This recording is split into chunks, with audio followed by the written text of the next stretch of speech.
ಎಲ್ಲರಿಗೂ ವಂದನೆಗಳು. ಈ ದಿನ ನಾವು ಸಾಯಿ ಸಚ್ಚರಿತ್ರೆಯ 48ನೇ ಅಧ್ಯಾಯವನ್ನು ತಿಳ್ಕೊಳ್ಳೋಣ.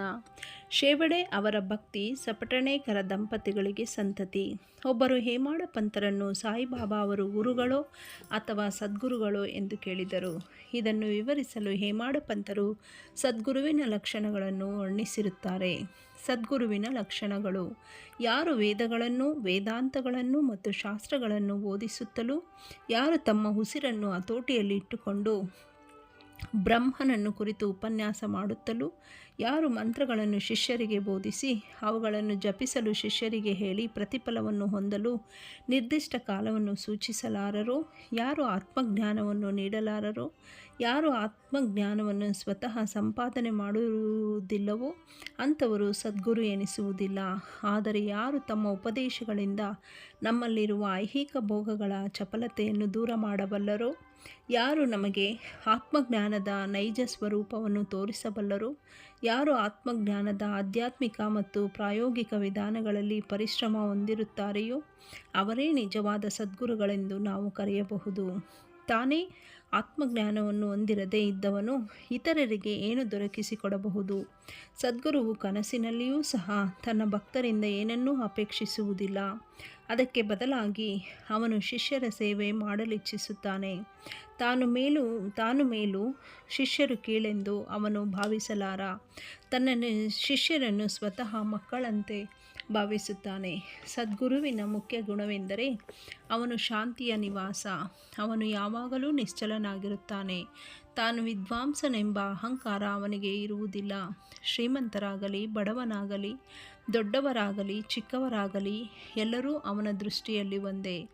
ಕೇವಲ ಪೂರ್ವಜನ್ಮದ ಸುಕೃತ ಫಲದಿಂದ ಮಾತ್ರವೇ ಶ್ರೀ ಸಾಯಿಬಾಬಾ ಅವರಂತಹ ಸದ್ಗುರುವಿನ ಸಂಪರ್ಕ ಹೊಂದಿ ಅವರಿಂದ ಆಶೀರ್ವದಿಸಲ್ಪಟ್ಟಿರುವುದಾಗಿ ಹೇಳಿರುತ್ತಾರೆ. ಶ್ರೀ ಹೇಮಾಡ ಪಂತರು ಬಾಬಾ ಅವರು ತುಂಬ ಯೌವನದಲ್ಲಿಯೂ ಸಹ ಚಿಲುಮೆಯೊಂದನ್ನು ಬಿಟ್ಟರೆ ಇನ್ಯಾವುದನ್ನೂ ಇಟ್ಟುಕೊಂಡಿರಲಿಲ್ಲ.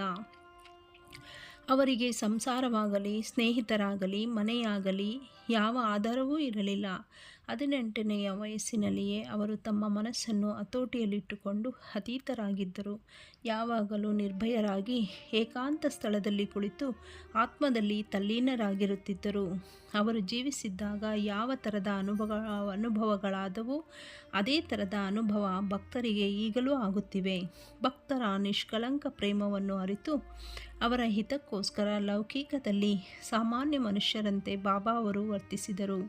ಭಕ್ತರು ತಮ್ಮ ವಿಶ್ವಾಸ ಮತ್ತು ಭಕ್ತಿ ಎಂಬ ಹೃದಯದ ಸೊಡರನ್ನು ಹಣಿ ಮಾಡಿ ಪ್ರೀತಿ ಎಂಬ ಬುತ್ತಿಯಿಂದ ಅದನ್ನು ಉರಿಸಬೇಕು.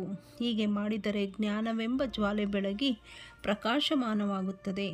ಪ್ರೀತಿ ಇಲ್ಲದ ಜ್ಞಾನ ಒಣಭೂಮಿಯಂತೆ. ಆ ಥರದ ಜ್ಞಾನವನ್ನು ಯಾರೂ ಅಪೇಕ್ಷಿಸುವುದಿಲ್ಲ. ಪ್ರೀತಿ ಇಲ್ಲದೆ ತೃಪ್ತಿ ಇರುವುದೇ ಇಲ್ಲ. ಆದುದರಿಂದ ನಮ್ಮಲ್ಲಿ ನಿಶ್ಚಲವಾದ ಅಪಾರವಾದ ಪ್ರೇಮವಿರಬೇಕು. ಆ ಪ್ರೇಮವನ್ನು ಯಾರಿಂದ ವರ್ಣಿಸಲು ಸಾಧ್ಯ? ಅದರ ಮುಂದೆ ಎಲ್ಲವೂ ಕ್ಷುಲ್ಲಕ. ಪ್ರೇಮವಿಲ್ಲದ ಪಠಣದಿಂದಾಗಲಿ ಶ್ರವಣದಿಂದಾಗಲಿ ಏನೂ ಪ್ರಯೋಜನವಿಲ್ಲ. ಪ್ರೀತಿ ಅಥವಾ ಪ್ರೇಮದ ಹೊಂಬೆಳಕಿನಿಂದ ಭಕ್ತಿ, ಶಾಂತಿ, ವೈರಾಗ್ಯ, ಮುಕ್ತಿ ಎಲ್ಲವೂ ದೊರಕುತ್ತವೆ. ಪ್ರೇಮವು ಯಾವುದರಲ್ಲಿಯೂ ತಾನಾಗಿಯೇ ಅಂಕುರಿಸುವುದಿಲ್ಲ. ಅದನ್ನೇ ಕುರಿತು ದೀರ್ಘವಾಗಿ ನಾವು ಶ್ರದ್ಧೆಯಿಂದ ಧ್ಯಾನ ಮಾಡಬೇಕು. ನಿಜವಾದ ಹಂಬಲ ಮತ್ತು ಸಂಯಮ ಇದ್ದರೆ ಪರಮಾತ್ಮನು ತಾನೇ ಸ್ವತಃ ಅವತರಿಸುವನು ಎಂಬುದನ್ನು ಭಕ್ತರು ಅರಿತುಕೊಳ್ಳಬೇಕು. ಆದುದರಿಂದ ಗುರುವಿನೆಡೆಗೆ ಪರಿಶುದ್ಧವಾದ ಮನಸ್ಸಿನಿಂದ ಸಾಗಿ ಅವನ ಪಾದಾರ್ಚನೆ ಮಾಡೋಣ. ಆಗ ನಾವು ಅವನಿಂದ ರಕ್ಷಿಸಲ್ಪಡುತ್ತೇವೆ. ಈ ಕೆಳಗಿನ ಭಕ್ತರ ಅನುಭವಗಳು ಈ ನೀತಿಯನ್ನು ನಿದರ್ಶಿಸುತ್ತವೆ. ಸಪಟಣೇಕರ. ಅಕ್ಕಲಕೋಟೆಯ ಸಪಟಣೇಕರ ವಿದ್ಯಾರ್ಥಿಯಾಗಿ ಕಾನೂನು ವ್ಯಾಸಂಗ ಮಾಡುತ್ತಿದ್ದರು. ಅವರು ಒಂದು ದಿನ ಸಹ ವಿದ್ಯಾರ್ಥಿಯಾದ ಶೇವಡೆ ಅವರನ್ನು ಸಂಧಿಸಿದರು. ಇತರ ವಿದ್ಯಾರ್ಥಿಗಳೂ ಕೂಡ ಗುಂಪು ಕೂಡಿಕೊಂಡು ಅವರ ವ್ಯಾಸಂಗದ ಟಿಪ್ಪಣಿಗಳನ್ನು ಹೋಲಿಸಿಕೊಂಡರು. ಇದರಿಂದ ಶೇವಡೆಯವರು ಏನೂ ಓದಿಲ್ಲವೆಂದು ಅವರನ್ನು ಎಲ್ಲರೂ ಉಪಹಾಸ ಮಾಡಿದರು. ಆಗ ಅವರು ಸರಿಯಾಗಿ ಓದದಿದ್ದರೂ ಪರವಾಗಿಲ್ಲ, ನನ್ನ ಸಾಯಿಬಾಬಾ ನನ್ನನ್ನು ಪಾಸು ಮಾಡಿಸುತ್ತಾರೆ ಎಂದರು. ಸಪಟಣೇಕರ ಅವರಿಗೆ ಆಶ್ಚರ್ಯವಾಯಿತು. ಅವರು ಶೇವಡೆ ಅವರನ್ನು ಪಕ್ಕಕ್ಕೆ ಕರೆದು ಸಾಯಿಬಾಬಾ ಅಂದರೆ ಯಾರು ಎಂದು ಕೇಳಿದರು. ಅದಕ್ಕೆ ಶೇವಡೆಯವರು, ಶಿರ್ಡಿಯ ಮಸೀದಿಯಲ್ಲಿ ಒಬ್ಬ ಫಕೀರರು ವಾಸಿಸುತ್ತಿದ್ದಾರೆ. ಮಹಾ ಸತ್ಪುರುಷರವರು. ಅವರು ಏಕೈಕ ವ್ಯಕ್ತಿ. ಪೂರ್ವ ಜನ್ಮದ ಪುಣ್ಯ ಫಲವಿದ್ದಲ್ಲಿ ಮಾತ್ರ ಅವರನ್ನು ನೋಡಲು ಸಾಧ್ಯ. ನಾನು ಅವರನ್ನು ಸಂಪೂರ್ಣವಾಗಿ ನಂಬಿದ್ದೇನೆ ಮತ್ತು ಅವರು ಹೇಳುವುದು ಎಂದಿಗೂ ಸುಳ್ಳಾಗುವುದಿಲ್ಲ. ನಾನು ಮುಂದಿನ ವರ್ಷ ತೇರ್ಗಡೆಯಾಗುವೆನೆಂದು ಕಳೆದ ವರ್ಷವೇ ಅವರು ಹೇಳಿದ್ದಾರೆ. ಆದುದರಿಂದ ನಾನು ದೃಢ ನಂಬಿಕೆಯಿಂದ ಇದ್ದೇನೆ ಎಂದರು. ಸಪಟಣೇಕರ ಅವರು ಇದನ್ನು ಕೇಳಿ ನಕ್ಕು ಅವರನ್ನು ಮತ್ತು ಬಾಬಾ ಅವರನ್ನು ಕುರಿತು ಹಾಸ್ಯ ಮಾಡಿದರು. ಮುಂದೆ ಇಬ್ಬರೂ ಪರೀಕ್ಷೆಯಲ್ಲಿ ತೇರ್ಗಡೆ ಹೊಂದಿದರು. ಚಲ್ ಹಟ್. ಸಪಟಣೇಕರ ಅವರು ಅಕ್ಕಲಕೋಟೆಯಲ್ಲಿ ವಕೀಲ ವೃತ್ತಿ ಆರಂಭ ಮಾಡಿದರು. ಇದಾದ 10 ವರ್ಷಗಳ ನಂತರ ಅವರ ಮಗನು ಗಂಟಲು ವ್ಯಾಧಿಯಿಂದ ಮೃತನಾದನು. ಇದು ಅವರ ಹೃದಯವನ್ನು ಭೇದಿಸಿತು. ಗಾಣಗಾಪುರ ಮತ್ತು ಇತರ ಪವಿತ್ರ ತೀರ್ಥಯಾತ್ರೆಗಳನ್ನು ಮಾಡಿದರು, ಆದರೂ ಶಾಂತಿ ದೊರಕಲಿಲ್ಲ. ವೇದಾಂತ ಪಾರಾಯಣ ಮಾಡಿದರೂ ಕೂಡ ಶಾಂತಿ ಸಿಗಲಿಲ್ಲ. ಆಗ ಅವರಿಗೆ ಶೇವಡೆಯವರು ಹೇಳಿದ ಬಾಬಾ ಅವರ ಜ್ಞಾಪಕ ಬಂದಿತು. ಆಗ ಶಿರಡಿಗೆ ಹೋಗಿ ಬಾಬಾ ಅವರ ದರ್ಶನ ಪಡೆಯಬೇಕೆಂದು ನಿರ್ಧರಿಸಿದರು. ಅವರು ತಮ್ಮ ಕಿರಿಯ ಸಹೋದರ ಪಂಡಿತರಾವನೊಡನೆ ಶಿರಡಿಗೆ ಹೋಗಿ ಬಾಬಾ ಅವರ ದರ್ಶನ ಪಡೆದ ಮರುಕ್ಷಣವೇ ಆನಂದಭರಿತರಾದರು. ಅವರು ಬಾಬಾ ಅವರ ಹತ್ತಿರ ಹೋಗಿ ಶುದ್ಧ ಮನಸ್ಸಿನಿಂದ ಹೂವು ಹಣ್ಣುಗಳನ್ನು ಅವರ ಮುಂದಿಟ್ಟ ಕೂಡಲೇ ಬಾಬಾ ಅವರು ಇಲ್ಲಿಂದ ಹೊರಟು ಹೋಗು, ಚಲ್ ಹಟ್ ಎಂದು ಆರ್ಭಟಿಸಿದರು. ಸಪಟಣೇಕರ ಅವರು ತಲೆ ತಗ್ಗಿಸಿ ದಿಕ್ಕು ತಪ್ಪಿ ಏನೂ ತಿಳಿಯದೆ ಪಕ್ಕಕ್ಕೆ ಸರಿದರು. ಯಾವ ರೀತಿಯಿಂದ ಬಾಬಾ ಅವರನ್ನು ಸಂತುಷ್ಟಪಡಿಸಬೇಕೆಂಬುದನ್ನು ತಿಳಿಯಲು ಅವರು ಉತ್ಸುಕರಾದರು. ಕೆಲವರು ಬಾಳಾ ಶಿಂಪಿ ಕಡೆಗೆ ಹೋಗಲು ಹೇಳಿದರು. ಸಪಟಣೇಕರ ಶಿಂಪಿಯವರನ್ನು ಕಂಡು ಸಲಹೆ ಕೇಳಿದರು. ಅವರು ಬಾಬಾ ಅವರ ಫೋಟೋ ಒಂದು ತೆಗೆದುಕೊಂಡು ಅವರೊಡನೆ ಮಸೀದಿಗೆ ಬಂದರು. ಬಾಳಾ ಶಿಂಪಿ ಫೋಟೋ ತೆಗೆದುಕೊಂಡು ಬಾಬಾ ಅವರ ಕೈಗಿತ್ತರು ಮತ್ತು ಅವರು ಯಾರ ಫೋಟೋ ಎಂದು ಕೇಳಿದರು. ಬಾಬಾ ಅವರು ಸಪಟಣೇಕರ ಅವರ ಕಡೆಗೆ ಕೈ ಮಾಡಿ ಅದು ಅವನ ಒಡೆಯನದು ಎಂದರು ಮತ್ತು ಗಹಗಹಿಸಿ ನಕ್ಕರು. ಬಾಬಾ ಅವರನ್ನು ನಗುವಿನ ಅರ್ಥವೇನೆಂದು ಕೇಳಿ ಸಪಟಣೇಕರರಿಗೆ ಹತ್ತಿರ ಬರಲು ತಿಳಿಸಿದರು. ಸಪಟಣೇಕರ ಹತ್ತಿರ ಬಂದೊಡನೆ ಬಾಬಾ ಮತ್ತೆ ಹೊರಟು ಹೋಗು ಎಂದರು. ಆಗ ಅವರಿಗೆ ಏನೂ ತೋಚದಾಯಿತು. ಆಗ ಅವರಿಬ್ಬರೂ ಬಾಳಾ ಮತ್ತು ಸಪಟಣೇಕರ ಕೈ ಜೋಡಿಸಿ ಬಾಬಾ ಅವರ ಮುಂದೆ ನಿಂತರು. ಬಾಬಾ ಅವರು ಸಪಟಣೇಕರ ಅವರಿಗೆ ಇಲ್ಲಿಂದ ಕೂಡಲೇ ಹೊರಟು ಹೋಗು ಎಂದು ಮತ್ತೆ ಆಜ್ಞಾಪಿಸಿದರು. ಅವರ ಆಜ್ಞೆಯನ್ನು ಪಾಲಿಸದೆ ವಿಧಿಯಿರಲಿಲ್ಲ. ಸಪಟಣೇಕರ ಅವರು ಭಾರವಾದ ಹೃದಯದಿಂದ ಶಿರಡಿ ಬಿಟ್ಟು ಹೊರಟರು. ಮುಂದಿನ ಸಲವಾದರೂ ದರ್ಶನಕ್ಕೆ ಮತ್ತು ಸೇವೆ ಅವಕಾಶ ಕೊಡಿ ಎಂದು ಪ್ರಾರ್ಥಿಸಿದರು. ಶ್ರೀಮತಿ ಸಪಟಣೇಕರ. 1 ವರ್ಷ ಕಳೆಯಿತು, ಆದರೂ ಸಪಟಣೇಕರ ಅವರಿಗೆ ಶಾಂತಿ ದೊರಕಲಿಲ್ಲ. ಗಾಣಗಾಪುರಕ್ಕೆ ಮತ್ತೆ ಹೋಗಿ ಅಲ್ಲಿ ಕೆಲವು ದಿನ ಕಾಲ ಕಳೆದರು.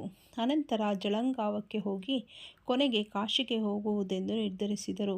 ಅವರು ಹೊರಡುವ 1 ದಿನ ಮುಂಚೆ ಅವರ ಪತ್ನಿಯವರಿಗೆ ಈ ರೀತಿ ದೃಷ್ಟಾಂತವಾಯಿತು.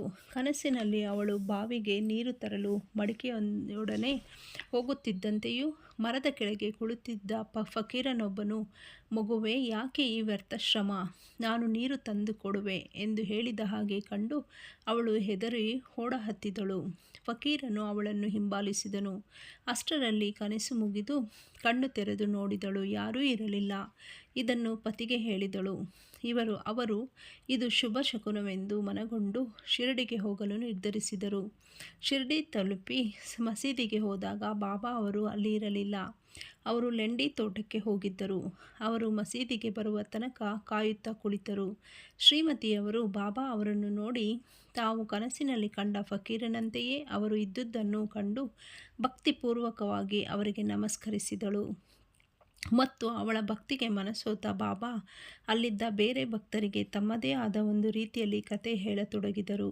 ನನ್ನ ಕೈಕಾಲುಗಳು, ಹೊಟ್ಟೆ, ಸೊಂಟ ಎಲ್ಲವೂ ಬಹಳ ದಿನಗಳಿಂದ ನೋಯುತ್ತಿವೆ. ನಾನು ಅನೇಕ ಔಷಧಿಗಳನ್ನು ತೆಗೆದುಕೊಂಡೆ, ಆದರೂ ಗುಣವಾಗಲೇ ಇಲ್ಲ. ಔಷಧ ಬಿಟ್ಟೆ, ಆದರೆ ಈಗ ಎಲ್ಲ ನೋವು ಇದ್ದಕ್ಕಿದ್ದಂತೆ ಹಾಗೆಯೇ ಹೇಗೆ ಮಾಯವಾಗಿದೆ ಎಂದು ಆಶ್ಚರ್ಯಪಡುತ್ತಿದ್ದೇನೆ ಎಂದರು. ಇಲ್ಲಿ ಬಾಬಾ ಯಾರದೇ ಹೆಸರನ್ನು ಸೂಚಿಸಲಿಲ್ಲವಾದರೂ ಈ ನೋವು ಶ್ರೀಮತಿಯವರದೇ ಆಗಿತ್ತು. ಬಾಬಾ ಅವರು ವರ್ಣಿಸಿದಂತೆ ಅವರ ನೋವು ಗುಣವಾಯಿತು. ಆಗ ಶ್ರೀ ಸಪಟಣೇಕರ ಅವರು ದರ್ಶನ ಪಡೆಯಲು ಮುಂದೆ ಬಂದರು. ಹಾಗೆಯೂ ಬಾಬಾ ಅವರು ಹಿಂದಿನಂತೆಯೇ ಚಲ್ ಹಟ್ ಎಂದರು. ಆಗ ಅವರಿಗೆ ಬಾಬಾ ಅವರ ಅಸಮಾಧಾನಕ್ಕೆ ತಮ್ಮ ಹಿಂದಿನ ಕರ್ಮಗಳೇ ಕಾರಣ ಎಂದು ತಿಳಿದು ಅವುಗಳನ್ನು ಸರಿಪಡಿಸಿಕೊಳ್ಳಬೇಕೆಂದು ನಿಶ್ಚಯಿಸಿದರು. ಅನಂತರ ಬಾಬಾ ಅವರ ಚರಣಕಮಲಗಳಿಗೆ ಎರಗಿದರು. ಆಗ ಬಾಬಾ ಸಪಟಣೇಕರ ಅವರನ್ನು ಆಶೀರ್ವದಿಸಿದರು. ಸಪಟಣೇಕರ ಬಾಬಾ ಅವರ ಪಾದ ಸಂವಾದನ ಮಾಡುತ್ತಾ ಕುಳಿತರು. ಆ ಸಮಯಕ್ಕೆ ಸರಿಯಾಗಿ ದನ ಕಾಯುವ ಒಬ್ಬ ಹೆಂಗಸು ಬಂದು ಬಾಬಾ ಅವರ ನಡ ತಿಕ್ಕುತ್ತಾ ಕುಳಿತಳು. ಆಗ ಬಾಬಾ ಅವರು ತಮ್ಮದೇ ಆದ ರೀತಿಯಲ್ಲಿ ಒಬ್ಬ ವರ್ತಕನ ಕತೆ ಹೇಳತೊಡಗಿದರು. ಆಗ ಸಪಟಣಕರ ಅವರಿಗೆ ಅದು ತಮ್ಮ ಅನುಭವವೇ ಆಗಿರುವುದನ್ನು ಕಂಡು ಬಾಬಾ ಅವರಿಗೆ ಇದೆಲ್ಲ ಹೇಗೆ ಗೊತ್ತಾಯಿತು ಎಂದು ವಿಸ್ಮಿತರಾದರು. ಅವರು ಸರ್ವಜ್ಞರೆಂಬುದನ್ನು ಮನಗಂಡರು. ಈ ರೀತಿ ಅವರ ಮನದಲ್ಲಿ ವಿಚಾರ ತರಂಗ ಎದ್ದಾಗ ಬಾಬಾ ಅವರು ದನ ಕಾಯುವವಳನ್ನು ಕುರಿತು, ಇವನ ಮಗನನ್ನು ಕೊಂದೆನೆಂದು ನನ್ನನ್ನು ದೂಷಿಸುತ್ತಾನೆ. ನಾನು ಮಕ್ಕಳನ್ನು ಕೊಲ್ಲುತ್ತೇನೆಯೇ? ಇವನು ಇಲ್ಲಿಗೆ ಬಂದು ಏಕೆ ಅಳಬೇಕು?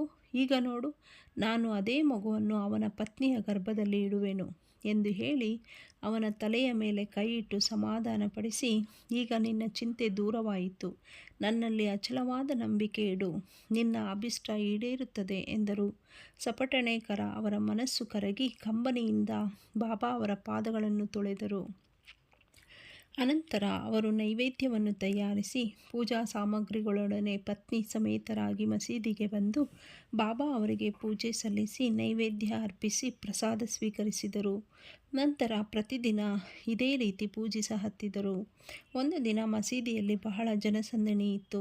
ಸಪಟಣೇಕರ ಅವರು ಸಂದಣಿಯಲ್ಲಿ ನುಗ್ಗಿ ಆಗಾಗ್ಗೆ ಬಾಬಾ ಅವರಿಗೆ ನಮಸ್ಕರಿಸುತ್ತಿದ್ದರು.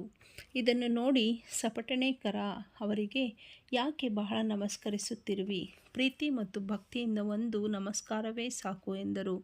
ಅಂದಿನ ರಾತ್ರಿ ಈ ಹಿಂದೆ ಹೇಳಿದ ಚಾವಡಿ ಮೆರವಣಿಗೆಯನ್ನು ಸಪಟಣೇಕರ ಕಂಡರು. ಆಗ ಬಾಬಾ ಅವರು ಅವರಿಗೆ ಪಂಢರಾಪುರದ ಪಾಂಡುರಂಗನಂತೆ ಕಂಡರು. ಮಾರನೆಯ ದಿನ ಶಿರಡಿಯಿಂದ ಹೊರಡುವುದಕ್ಕೆ ಮೊದಲು ಸಪಟಣೇಕರ ಅವರು ಬಾಬಾ ಅವರಿಗೆ 1 ರೂಪಾಯಿ ದಕ್ಷಿಣೆ ಕೊಡಬೇಕೆಂದು ಪುನಃ ಕೇಳಿದರೆ ಇಲ್ಲ ಎಂದು ಹೇಳದೆ ತಮ್ಮ ಖರ್ಚಿಗೆ ಸ್ವಲ್ಪ ಹಣ ಇಟ್ಟುಕೊಂಡು ಉಳಿದುದೆಲ್ಲವನ್ನೂ ಕೊಡಬೇಕೆಂದು ಯೋಚಿಸಿದರು. ಅವರು ಮಸೀದಿಗೆ ಹೋಗಿ 1 ರೂಪಾಯಿ ದಕ್ಷಿಣೆಯನ್ನು ಅರ್ಪಿಸಿದಾಗ ಅವರ ಇಚ್ಛೆಯಂತೆಯೇ ಬಾಬಾ ಅವರು 200 ರೂಪಾಯಿ ಕೇಳಿದರು. ಅದನ್ನು ಸಪಟಣೇಕರ ಕೊಟ್ಟರು. ಆಗ ಬಾಬಾ ಅವರು, ಈ ತೆಂಗಿನಕಾಯಿಯನ್ನು ತೆಗೆದುಕೋ, ಇದನ್ನು ನಿನ್ನ ಪತ್ನಿಯ ಸೆರಗಿನಲ್ಲಿ ಹಾಕು, ಯಾವುದೊಂದು ಚಿಂತೆ ಬೇಡ, ಸುಖವಾಗಿ ಪ್ರಯಾಣ ಮಾಡು ಎಂದರು. ಬಾಬಾ ಅವರು ಹೇಳಿದಂತೆ ಸಪಟಣೇಕರ ನಡೆದುಕೊಂಡರು. 1 ವರ್ಷದೊಳಗಾಗಿ ಅವರ ಪುತ್ರ ಸಂತಾನವಾಯಿತು. ಮಗುವಿನ 8ನೇ ತಿಂಗಳಿನಲ್ಲಿ ದಂಪತಿಗಳಿಬ್ಬರೂ ಮಗುವಿನೊಡನೆ ಶಿರಡಿಗೆ ಬಂದರು. ಬಾಬಾ ಅವರ ಪಾದದಲ್ಲಿ ಮಗುವನ್ನು ಇಟ್ಟು, ದೇವರೇ, ನಿಮಗೆ ಸಾಷ್ಟಾಂಗ ನಮಸ್ಕಾರಗಳು. ನಿಮ್ಮ ಋಣ ತೀರಿಸುವ ಬಗೆ ನಮಗೆ ತಿಳಿಯದು. ಈ ಬಡವರನ್ನು ಆಶೀರ್ವದಿಸಿ ಕಾಪಾಡಿರಿ. ನಮಗೆ ನಿಮ್ಮ ಚರಣಗಳೇ ಸರ್ವಸ್ವ. ನಮ್ಮನ್ನು ಆಶೀರ್ವದಿಸಿರಿ ಎಂದು ಪ್ರಾರ್ಥಿಸಿದರು. ಶ್ರೀ ಸಾಯಿ ಪ್ರಣಾಮ. ಎಲ್ಲರಿಗೂ ವಂದನೆಗಳು.